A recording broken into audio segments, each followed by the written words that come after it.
Bebuhan abu-abu melarang. Abu Jahal, Abu Lahab, Abu Gosok tadi. Kalau ada mereka tahu yang masuk Islam, langsung mereka itu menyiksa orang-orang tadi. Disiksa, dipukul, diapa-apain, dibunuh. Nabi Muhammad gak putus asa. Di Mekah orang sudah susah untuk masuk Islam. Berdakwalah beliau ke negeri Taif. Nah, Ibu Endang kemarin ke Taif tuh. Lama perjalanan. Berapa kilo tuh? 100 kilo kalau nggak salah dari Mekah ke Taif itu. Dingin di kota Taif itu. Nabi berdakwah ke sana. Jalan Nabi, Bu Endang kemarin naik kereta gantung kan ya. Ada jalanan yang sisak-sisak itu. Itu jalannya Nabi di atas gunung. Nah, jalan yang begini-gini nah. Kalau kita naik kereta gandul-gandul itu kelihatan itu. Ya. Saya nggak bisa jalan-jalan. Pokoknya umrah tahu yang sekarang ini saya nggak bisa jalan-jalan. Kenapa? Karena ada 2 orang yang suami istri yang sakit. Takut saya kalau meninggal itu takut saya. Hari pertama di Madinah, baru datang tuh. Ya, suaminya dorong istrinya pakai kursi roda. Balik ke hotel pingsan dua-duanya. Ya Allah, dia bilang sama saya pingsan katanya sama istri. Ya Allah, takutnya saya. Takut saya, ini kalau meninggal habis kata saya ini.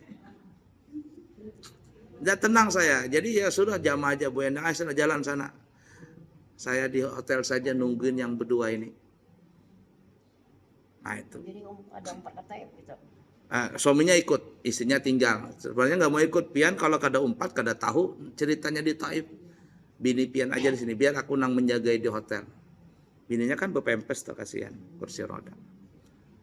Sampai di Mekah sehari sebelum bulik masukkan ke rumah sakit dulu.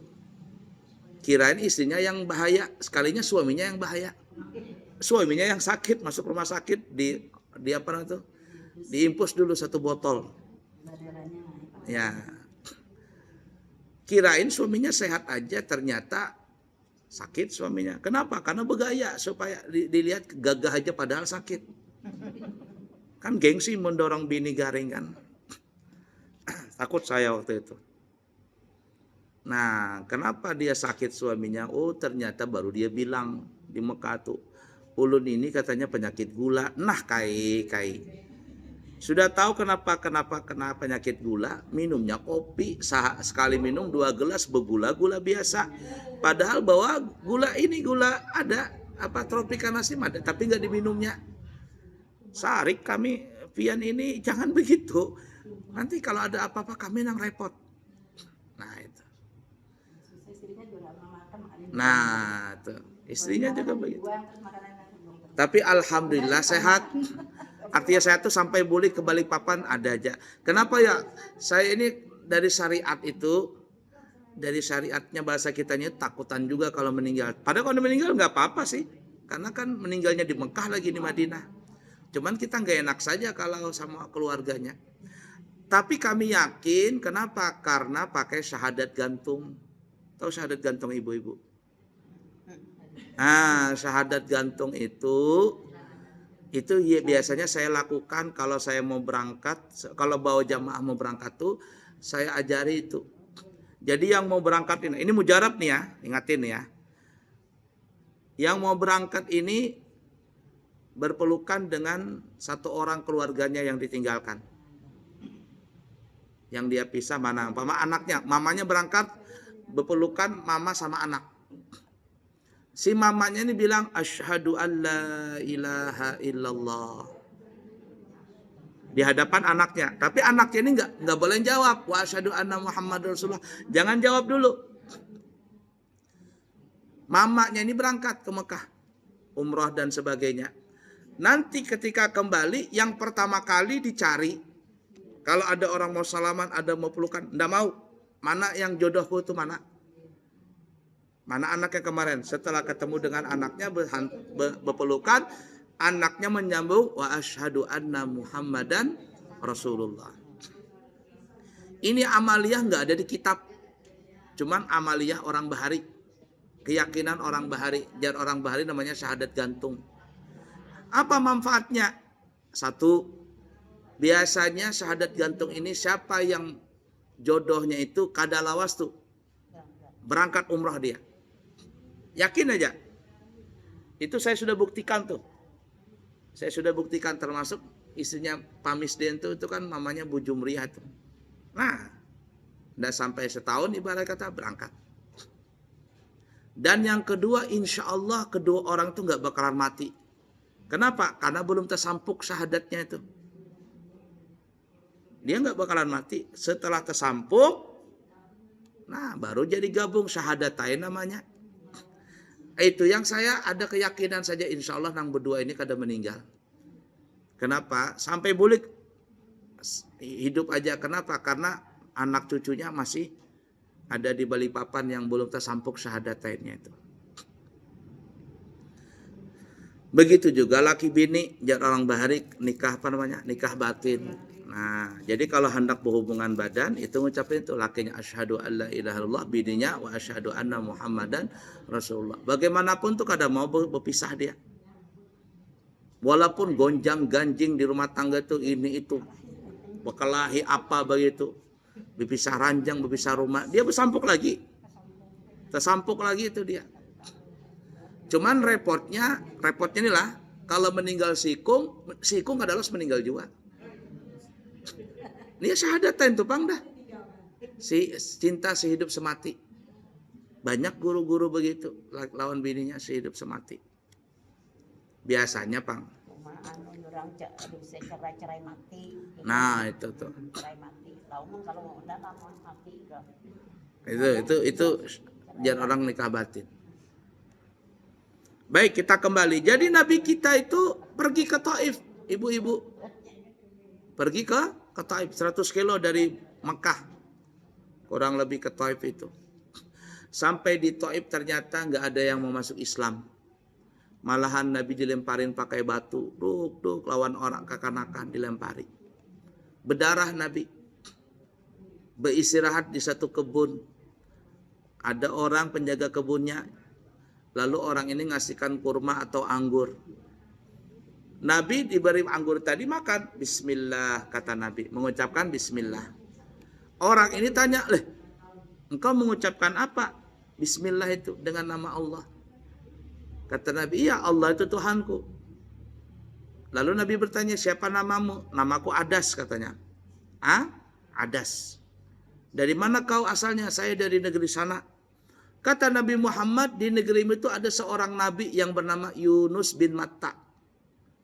Dia seorang Nabi. Ada sini bilang, dari mana engkau tahu? Iya kata Nabi, aku tahu. Karena aku seorang Nabi, Yunus bin Matta juga seorang Nabi. Jadi ada sini bilang, engkau adalah Nabi Muhammad? Iya. Engkau adalah Nabi akhir zaman? Iya. Maka ringkas kata, Adas pun masuk Islam. Nah tempat pertemuan itu sekarang masih ada sampai sekarang. Disebut namanya, dijadikan masjid, namanya Masjid Adas. Masjid apa Bu? Adas. Ada juga Nabi berjalan. Nabi sudah luka-luka nih. Uyuh nih kan ya, dilempari orang batu. Nabi itu bersandar pakai tangan. Nah, bersandar gini karena luka Nabi. Masjid itu, tempat itu sekarang dijadikan masjid. Namanya Masjid Qu'. Kenapa Qu'? Ini. Qu' itu bahasa kita apa ya? Lengan ini ya. Nih, siku. Ini apa nih? Siku kah? Nah, siku.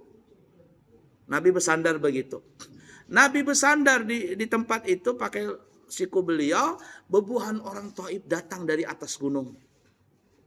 Hendak melemparkan batu. Batunya tuh nangkai musola ini ganalnya. Ini nih. Ganal. Saking ganalnya. Ganal. Itu batu tadi. Orang Taif ini melihat Nabi di bawah.